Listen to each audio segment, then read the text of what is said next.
A paz do Senhor, meus irmãos e minhas irmãs, sejam muito bem-vindos ao nosso canal. É Tempo de Ensinar EBD, um canal exclusivo para os amantes da Escola Bíblica Dominical. Você aí já me conhece, eu sou Adriano Ricobelo, sou presbítero da Assembleia de Deus aqui da Cidade Franca, interior de São Paulo. Também sou professor da Escola Bíblica Dominical. Ministro aulas também no CAPED, que é o Centro de Aperfeiçoamento de Professores da Escola Dominical. E hoje nós iremos falar sobre um tema muito interessante aqui no nosso canal, no quadro Reflexão. E esse tema hoje será poligamia, palavra citada e indicada, na nossa lição, que é a lição de número 6, que falou sobre a sutileza das ideologias contrárias à família.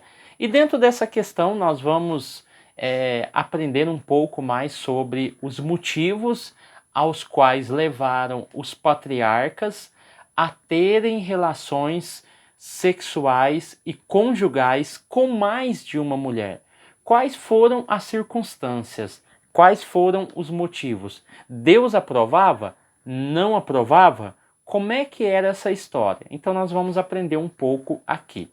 Então, antes de nós falarmos sobre a poligamia, nós não podemos deixar de falar sobre o casamento, ou seja, a união que houve no princípio.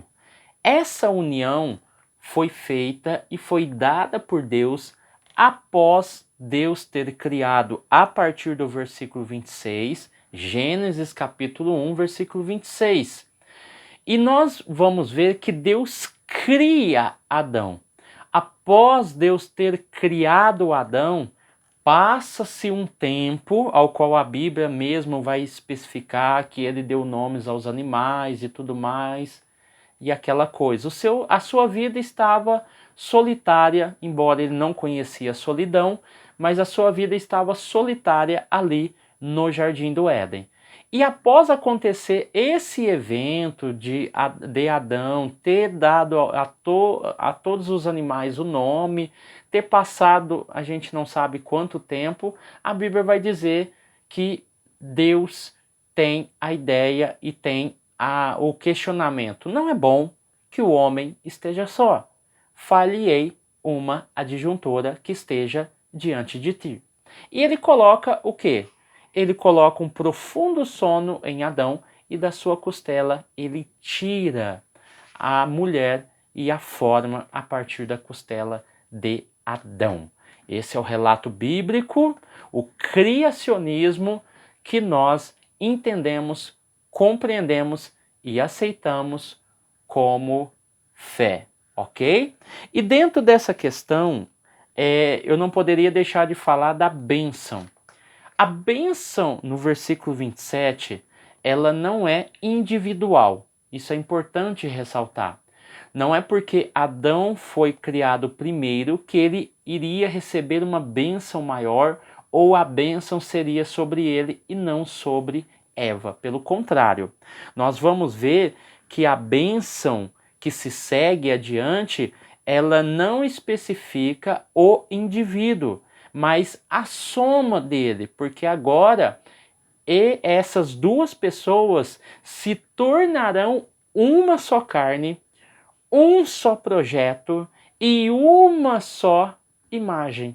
Então olha para você ver, a bênção não é individual, ela é a soma dele, ok? A soma, o ajuntamento dos dois. E o versículo 28, especificamente falando sobre a bênção, vai dizer: sede férteis. Não é somente a mulher ou somente o homem, são ambos. Sede férteis. E multiplicai-vos por causa dessa fertilidade. E povoai. Aí o texto vai dizer o seguinte: e sujeitar toda a terra. Então eu tenho a bênção da fecundação, eu tenho a bênção da procriação, eu tenho a bênção da expansão da humanidade, porque olha que interessante, quando nós falamos sobre a gravidez, quando nós falamos sobre a fertilidade, nós estamos falando de um poder muito grande que Deus nos deu, porque nós somos co-criadores. Um dia que eu ouvi isso, que eu estudei isso, eu achei fantástico. Por quê? Deus colocou no homem o poder de criar através da gestação, através da fecundação. Então Deus não precisa criar seres humanos. Ele nos deu o poder de ser co-criadores, ou seja, estamos co-criando junto com Deus através da fertilidade. E não somente isso, que é a bênção dada para o homem, mas também o poder de dominação. Poder de dominação sobre animais da terra, animais do céu e animais do mar.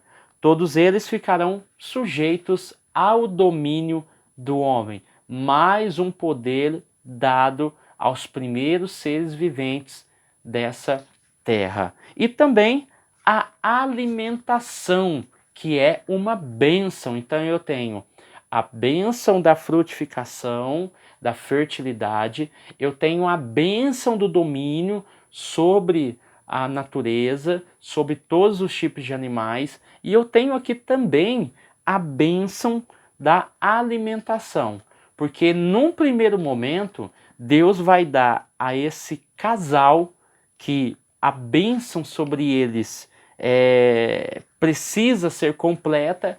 E como é que vai ser completa? Agora Deus sela com a ideia e a questão da alimentação. Eles precisam sobreviver. E com isso, a Bíblia vai dizer que todas as plantas que nascem por toda a terra e produzem semente, e toda árvore que dá fruto com semente, será para vosso alimento.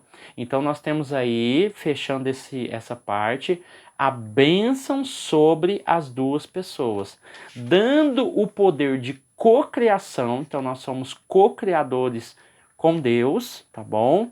E não há nenhum erro em pensar isso, porque é um poder que Deus nos deu de criar, recriar a sua criatura, ok? Então vamos lá, entendendo tudo isso sobre essa bênção, sobre esse estabelecimento e sobre essa formação, tá bom?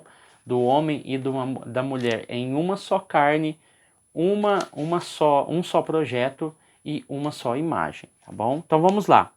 O vocábulo poligamia, propriamente dito, vai estar relacionado a quê? A muitos, variados, né? Então, contrair núpcias. Então, quando nós olhamos a palavra que nós usamos tanto, né, poligamia, a poligamia na Bíblia, na verdade nós estamos falando de um termo genérico que descreve tanto a condição masculina quanto a condição feminina. Então é um termo genérico, serve tanto para homens quanto para mulheres. Mas quando nós vamos olhar no sentido real da palavra, na verdade, nós temos um outro termo que é menos usual, que no caso seria quatro palavras, na verdade. A primeira, anote aí, a poliginia, poliginia. Essa poliginia, na verdade, está falando e descreve a condição marital de um homem casado com várias mulheres. Então o termo correto seria poliginia. Quando eu falo de poliandria, eu estou falando que a palavra ela vai descrever a condição marital de uma mulher casada com vários homens. Mulher casada com vários homens é poliandria. E homem casado com várias mulheres é poliginia. O outro termo que aparece também é a bigamia. A bigamia é um termo híbrido do latim bis, dois ou duas vezes, literalmente dois casamentos ou casados duas vezes, tá? Então nós falamos também e usamos muito esse termo bigamia. E temos o polígamo. O polígamo, na verdade, é outro termo um pouco genérico também, assim como poligamia.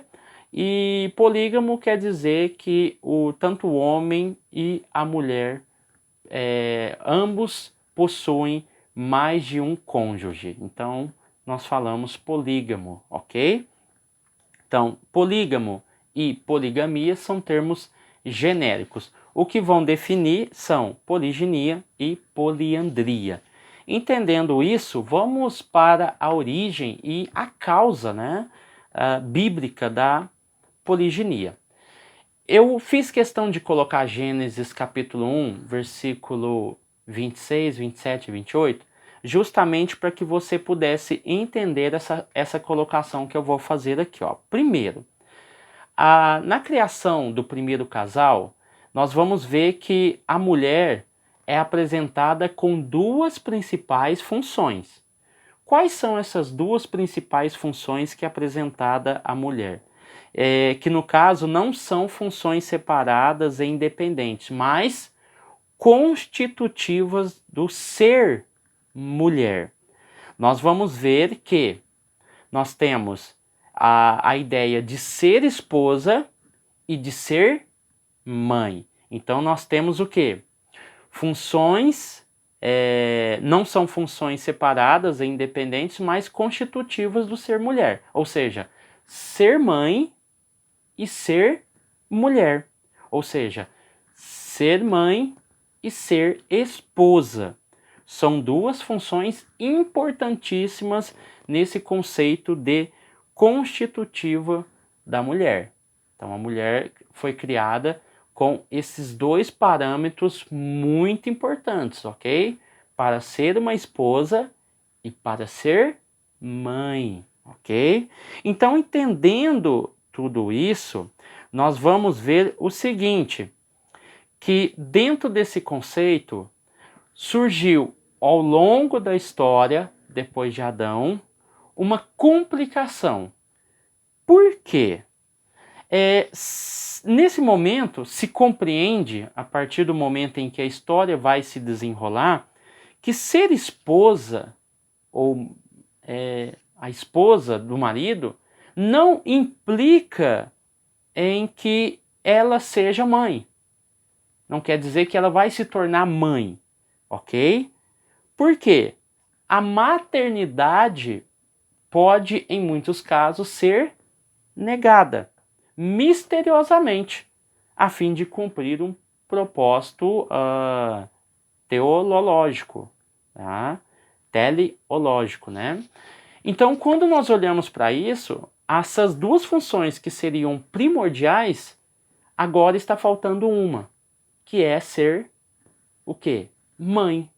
E em muitos casos, essas duas funções que são importantíssimas para a mulher foi, de alguma forma, negada de forma misteriosa. Quando nós olhamos para o texto bíblico, o texto de Sara, eles tinham essa ideia muito bem estruturada. Por quê? Se tinha a ideia de que a maternidade era algo concedida e era obra divina.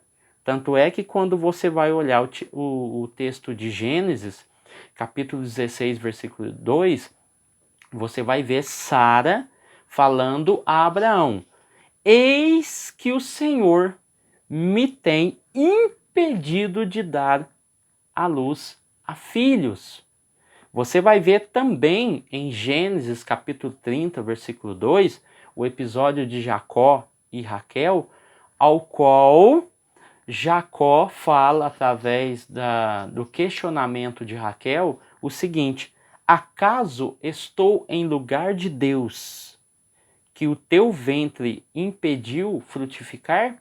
Então aqui há um contexto ao qual, tanto no caso de Abrão, quanto no caso de Jacó, tanto no caso de Raquel, quanto no caso de Sarai, você vai ver que eles têm um entendimento de que a questão da maternidade foi bloqueada, foi retirada dessas duas mulheres, ok?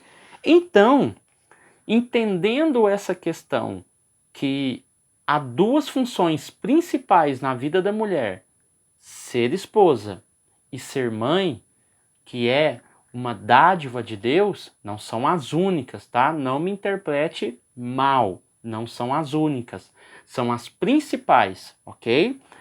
Dentro desse contexto, a esposa dos 3 primeiros patriarcas encontraram um paliativo, tá? Tanto a esposa de Abraão, Isaac e Jacó tiveram o quê? Encontraram um paliativo, porque as 3 tiveram problemas com a gravidez. E para resolver essa questão, houve um paliativo, a obsessão de se ter um filho. Porque o direito de ter um filho foi retirado delas. Elas eram esposas, boas esposas, mas o direito de ter um filho foi-lhe rejeitado, foi-lhe tirado. Então, a obsessão de se ter um filho se tornou algo muito grande, a ponto delas entrarem em um concubinato, que é a entrega de uma escrava aos seus maridos, no caso, Abraão, Isaque e Jacó, com o intuito de fazer o quê? De gerar filhos, para que essa descendência deles não se acabe ali mesmo. E você vai ver que nesse contexto, nós não temos ainda a lei mosaica, a lei a lei mosaica. E dentro dessa lei mosaica nós tínhamos alguns critérios, nós temos alguns critérios. Só que nessa época não tinha. E como é que vai ser resolvido isso? Da onde eles tiraram essa ideia de ter o quê? Um casamento a 3. Ou seja, um casamento ao qual envolvia uma escrava para que ela pudesse dar à luz. Justamente nas leis de Hammurabi. As leis de Hammurabi, elas vão surgir aí entre o período de 1792 a 1750 antes de Cristo. Então, as mulheres hebreias dos 3 primeiros patriarcas, ao qual aconteceu essas primeiras questões da poligamia, se justificaram nas leis de Hammurabi, ok? E não no propósito divino. Então elas vão se basear as suas atitudes, nas leis de Hammurabi e não no propósito divino. Então nós entendemos que o Código de Hammurabi ainda concedia ao homem o direito de obter uma segunda esposa caso a primeira estivesse acometida de uma grave enfermidade.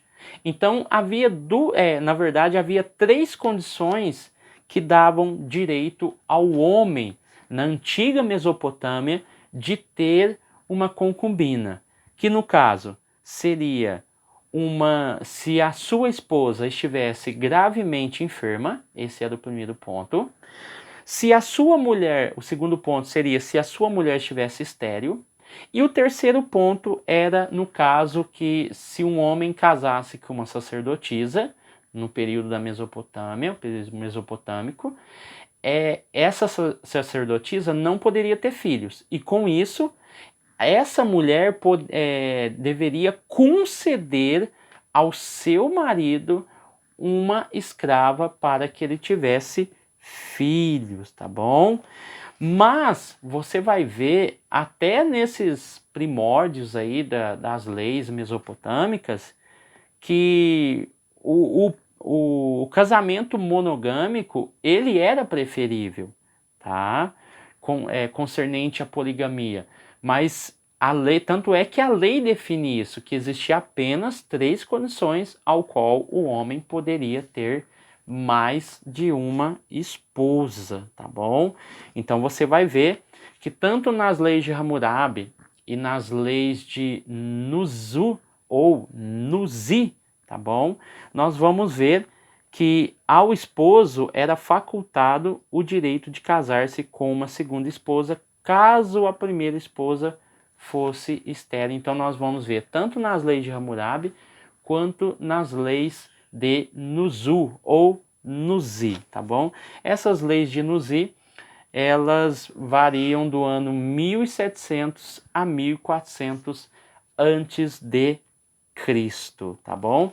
E lá, interessante que esses tabletes cuneiformes que foram encontrados, existe, é só você dar uma pesquisada aí, existe uma história muito, mas muito parecida com Abraão e Sara, tá bom? Então você vai ver que a história de Abraão e Sara, que vai acontecer muito tempo depois, vai ser parecido com uma história que é citada nos códigos de Nuzu ou Nuzi, tá bom? Então vamos lá. Então aqui nós entendemos que a questão da poligamia está relacionado ao contexto social da época. E esse contexto social dava-lhes o direito de ter uma concubina, tá bom? O texto aqui, o texto da Bíblia nos refere também a algumas histórias. Por exemplo, nós vamos ver que Jacó teve uma vida conturbada por causa da poligamia. Sabe por quê? Porque ele amava Raquel. E Lia, ele não amava tanto como ele amava Raquel. Só que isso gerou em Deus uma comoção. Sabe por quê? Porque, no entanto, a testa, a primeira esposa Lia, também era estéril. Mas em razão, Lia era estéril, mas em razão de Jacó amar mais a Raquel e desprezar Lia, Deus a torna fecunda no lugar de Raquel. Então, Lia era estéril, mas porque Jacó amava mais Raquel do que Lia, você vai ver que Deus fecha o ventre de Raquel. E com isso, Lia começa a gerar filhos para Jacó. Mas você vai ver que Raquel, tentando dar uma solução para o seu problema, ela oferece a sua escrava, que no caso era Bila, a quem? A Jacó. Então, nesse momento, Jacó tem 3 esposas. Ele tem Lia, que está tendo filhos. Ele tem Raquel, ao qual ele ama, mas não está gerando filhos. Então, Raquel dá Bila, escrava, para Jacó ter filhos e assumir esse filho como deles. E você vai ver que, passado o tempo, Lia para de ter filhos.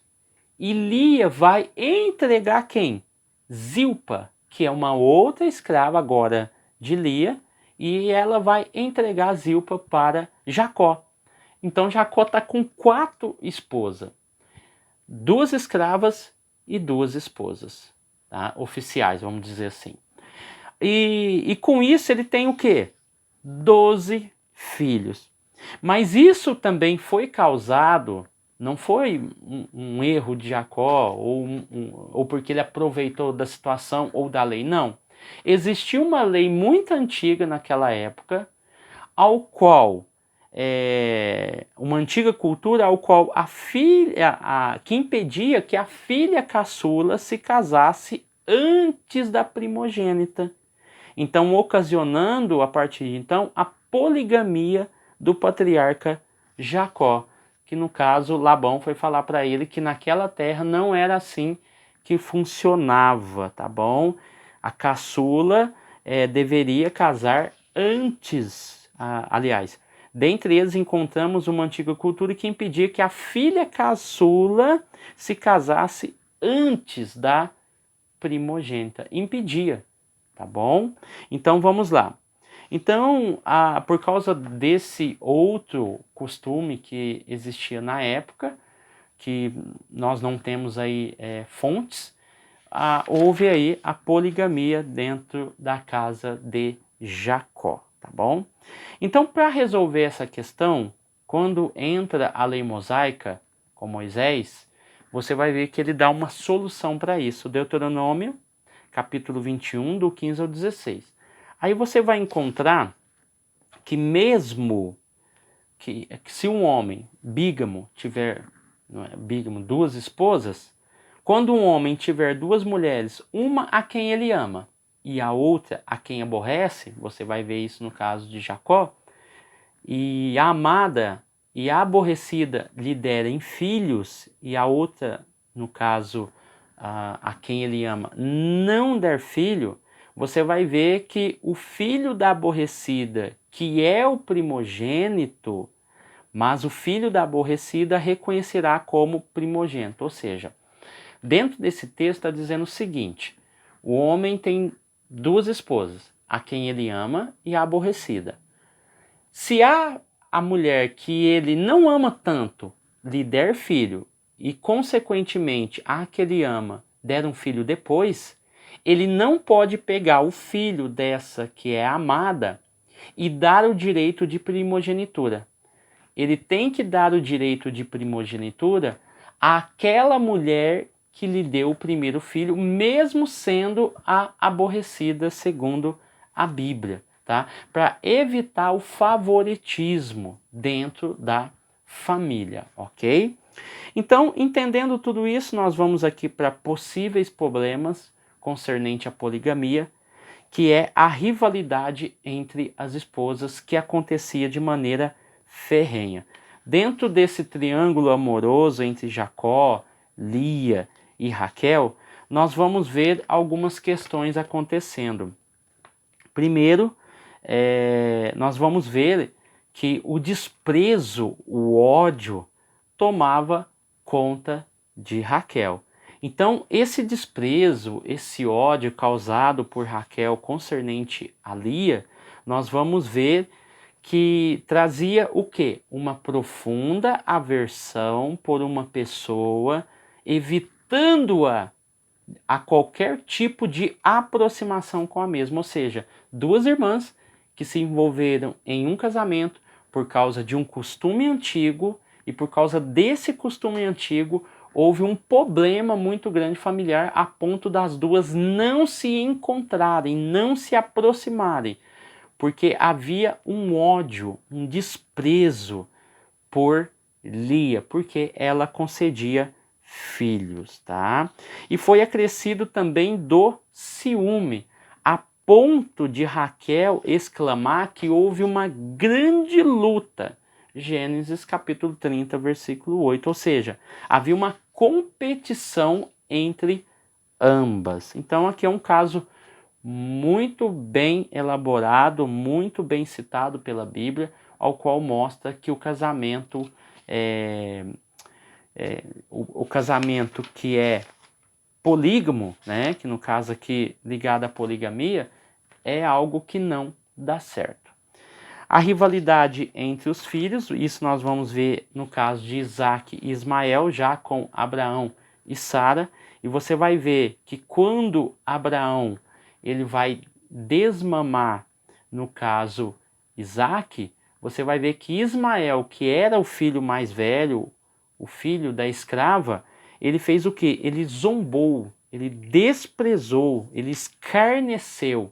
Ismael aqui estava com aproximadamente 17 anos, enquanto Isaac estava com 3 anos. Então é como se ele risse, divertisse com aquela situação a ponto de virar uma chacota, uma zombaria, tá?